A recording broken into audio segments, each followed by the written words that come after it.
Hai, jumpa lagi di channel Ahmad Juanda Guru Pembelajar.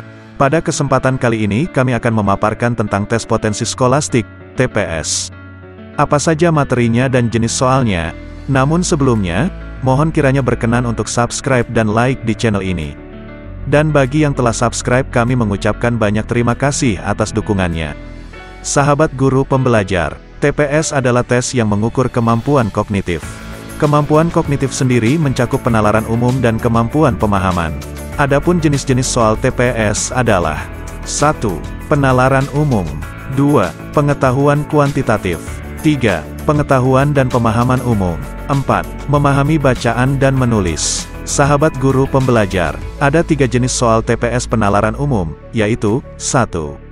Kesesuaian pernyataan, di mana kita harus memahami isi tabel, teks, grafik, diagram sesuai dengan konteks pada teks. 2. Simpulan logis, di mana kita harus membuat kesimpulan logis akan sesuatu yang akan mungkin terjadi berdasarkan teks.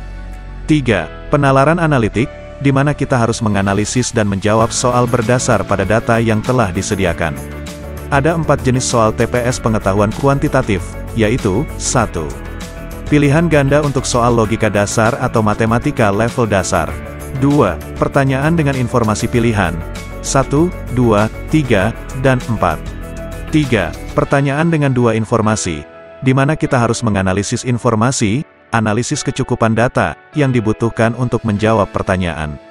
4. Analisis perbandingan 2 nilai, berupa suatu informasi dengan 2 variabel di mana kita harus menentukan hubungan antara kedua variabel tersebut. Kita harus mencari nilai salah satu variabel berdasarkan variabel yang lainnya dan informasi yang diberikan. Adapun soal TPS pengetahuan dan pemahaman umum, terdiri dari 2 jenis soal, yaitu 1. Pada soal bahasa Inggris, kita diharuskan untuk memahami inti bacaan dan kemudian membuat kesimpulan berdasar pada informasi di teks. 2. Pada soal bahasa Indonesia, kita menghadapi soal-soal tentang ide pokok, kelebihan dan kelemahan paragraf, simpulan, penulisan kata, hubungan antar paragraf, makna kata, tanda baca, kata ganti, konjungsi, dan kalimat efektif. Sahabat guru pembelajar, jenis soal TPS memahami bacaan dan menulis terdiri dari 2 topik, yaitu 1. Pemahaman isi bacaan, di mana kemampuan kita untuk membaca dan memahami teks secara utuh diuji. 2. Penalaran kebahasaan yang menguji pemahaman kita akan kaidah penulisan dalam bahasa Indonesia secara benar dan baik. Materi TPS penalaran umum mengukur kemampuan penalaran dan kecakapan kita dalam memilih dan menggunakan informasi yang relevan untuk memecahkan masalah secara logis, masuk akal. Kita harus memahami bagaimana memperoleh informasi tak hanya dari paragraf atau teks, tapi juga dari kurva, grafik, dan tabel. Materi TPS pengetahuan kuantitatif mengukur kemampuan matematis sederhana dan pemahaman konsep matematika kita, terutama dalam kerangka pemikiran yang terstruktur dan logis matematis. Materi kuantitatif mencakup aljabar, logika, peluang, statistika, dan geometri. Materi TPS pengetahuan dan pemahaman umum dalam bahasa Indonesia dan bahasa Inggris. Kita perlu memperluas wawasan dengan berbagai bacaan untuk mengetahui lebih banyak antonim, sinonim, dan idiom. Materi TPS memahami bacaan dan menulis mengukur kemampuan kita di bidang bahasa dan logika verbal. Kita harus memahami inti paragraf, pesan tersiratnya, dan kesimpulannya. Sahabat guru pembelajar, mari kita perhatikan contoh soal TPS berikut ini. 1. Banjir rob yang terjadi selama 20 tahun terakhir telah 2 dusun di Demak, Jawa Tengah, membuat lebih dari 200 kepala keluarga terpaksa pindah. 2. Namun keluarga Pasijah memutuskan bertahan. 3. Perempuan Parubaya yang akrab disapa Pasijah itu mengayuhi dayung sampan yang selama beberapa tahun terakhir dipakainya untuk bepergian. 4. Air laut yang mengepung rumah membuatnya harus menggunakan sampan kemanapun, ketika sekadar harus ke pasar untuk membeli kebutuhan sehari-hari, serta mengantar anaknya ke sekolah. 5. Keluarga Pasijah adalah satu-satunya keluarga yang bertahan di Dusun Rejosari Senik, Desa Bedono, Demak, Jawa Tengah.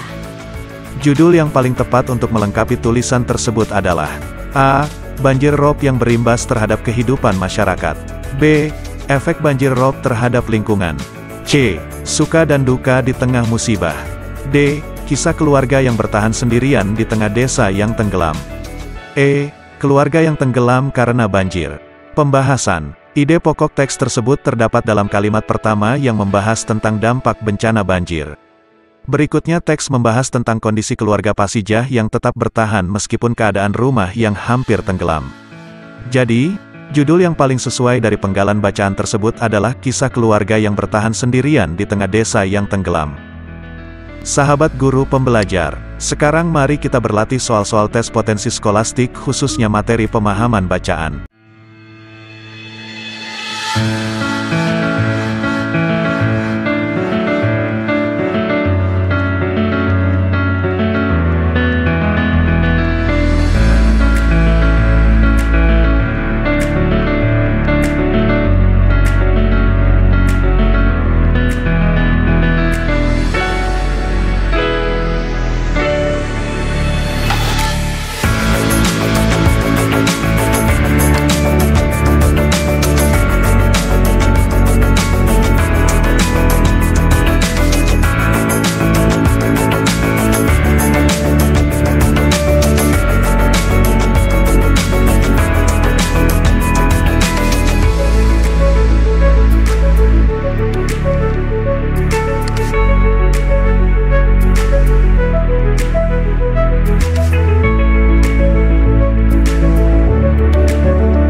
Sahabat guru pembelajar, itulah pembahasan kita pada kesempatan ini.